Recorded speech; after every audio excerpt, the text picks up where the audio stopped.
गोपालपुर नाम के शहर में इमरती देवी नाम की एक औरत रहती थी। उसके पास एक गाय थी, उसका नाम था कपिला।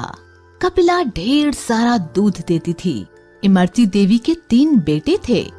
एक दिन इमरती देवी ने तीनों बेटों को अपने पास बुलाया और कहा, आ गए तुम लोग, आओ आओ बैठो। आपने हमें बुलाया माँ? हाँ बेटा, तुम लोग तो जानते हो मैं कपिला को बहुत प्यार करती हूँ। हाँ माँ, बिल्कुल जानते हैं। बेटा, जैसा कि तुम सब देख रहे हो, मैं बूढ़ी हो गई हूँ। हाँ माँ, तो बोलो, कुछ कहना चाहती हो? सुनो, अब मेरी तबीयत ठीक नहीं रहती, ना जाने कब यमराज के यहाँ से बुलावा आ जाए। ऐसा मत कहो माँ, आपकी कोई इच्छा हो तो बताओ। वो देखो, कपिला एक अच्छी और दुधारू गाय है। अभी तक हमारे घर का खर्चा इसी के दूध को बेचकर चलता था। मैं चाहती हूँ कि मेरे जाने के बाद भी इसे कोई तकलीफ ना हो। ये ऐसे आदमी के पास रहे जो इसका ख्याल अच्छे से रख सके। हाँ माँ, ठीक है, आप ये गाय हम में से किसी एक को दे दो, वही इसकी देखभाल करेगा। नहीं, एक को क्यों? इस पर सबका बराबर अधिकार है। हाँ, इसे किसी अच्छे किसान को बेचकर मिले हुए पैसे हम सब में बराबर बांट दो। नहीं, मैं इसे नहीं बेचूंगी। फिर क्या करोगी माँ? मैं इसे तुम तीनों में बराबर बांटना चाहती हूँ। तीनों में?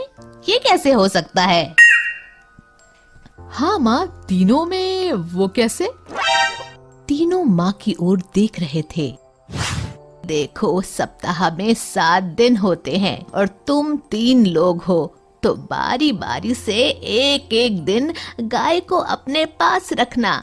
इस तरह वो तुम सबके पास 2-2 दिन रहेगी। जिस दिन जिसके पास गाय होगी उसको दाना पानी भी वही देगा और उस दिन के दूध पर भी उसी का हक होगा। हाँ, जिसके पास कपिला सबसे ज्यादा खुश देखूंगी उसी को दे दूंगी। फिर 7वें दिन क्या होगा? बताती हूँ। 7वें दिन कपिला को मंदिर के पुजारी जी के घर में भिजवा दिया करो, जिससे वहाँ के दूध की खीर बनाकर ठाकुर जी को भोग लगाया जा सके।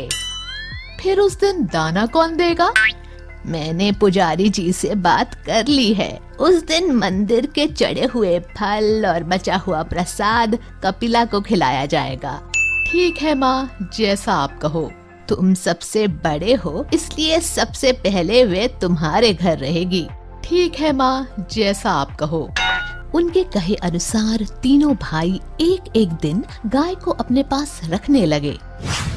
मैं दूध निकाल लेता हूँ और गाय को खाने के लिए कुछ नहीं दूंगा।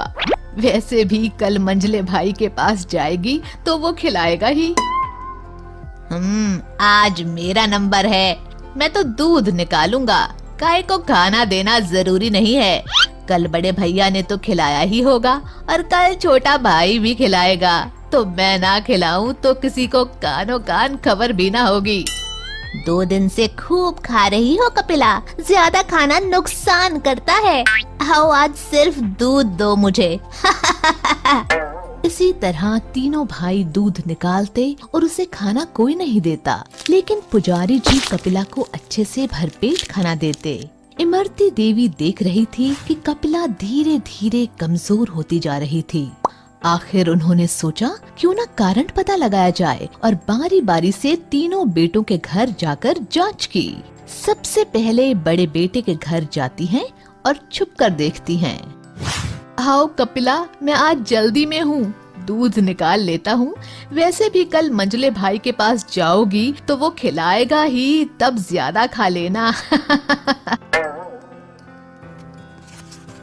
मंझले बेटे के घर।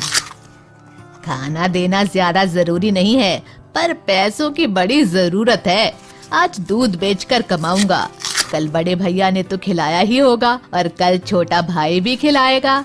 तो मैं ना खिलाऊं तो किसी को कानो कान खबर भी ना होगी। हमेशा की तरह। छोटे भाई के घर देखती है। 2 दिन से खूब खा रही हो कपिला, ज्यादा खाना नुकसान करता है। आओ आज सिर्फ दूध दो मुझे। तीनों जगह इमरती देवी को यही देखने को मिला। कपिला की ये हालत देखकर इमरती देवी बहुत दुखी हुई और उन्होंने सोचा मंदिर जाकर भी देख लिया जाए। वहाँ जाकर देखा तो वहाँ उसे भरपेट भोजन मिला और थोड़ा दूध कपिला के बछड़े के लिए भी छोड़ा था। तब इमरती देवी ने कपिला को पूरी तरह से मंदिर को दान कर दिया। माँ, ये मैं क्या सुन रहा हूँ? तुमने कपिला को मंदिर में दान कर दिया? हाँ माँ, हमें बताना भी जरूरी नहीं समझा? कम से कम एक बार पूछना तो था।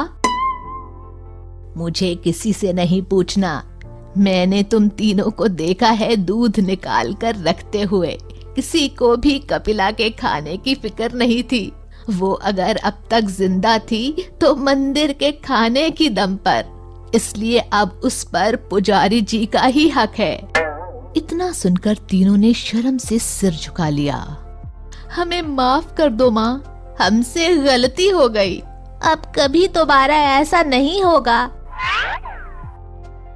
नहीं, अब मुझे किसी पर भरोसा नहीं है। मैंने तुम तीनों को मौका दिया था, पर तुम लोगों ने स्वार्थ और लालच में उसे गंवा दिया। अब मैं फैसला कर चुकी हूँ। कपिला की रस्सी पुजारी जी को पकड़ाते हुए, ये लीजिए पुजारी जी, आज से कपिला आपकी हुई, इसका ध्यान रखना। शिक्षा: हमें स्वार्थ और लालच में आकर अपना फर्ज नहीं भूलना चाहिए।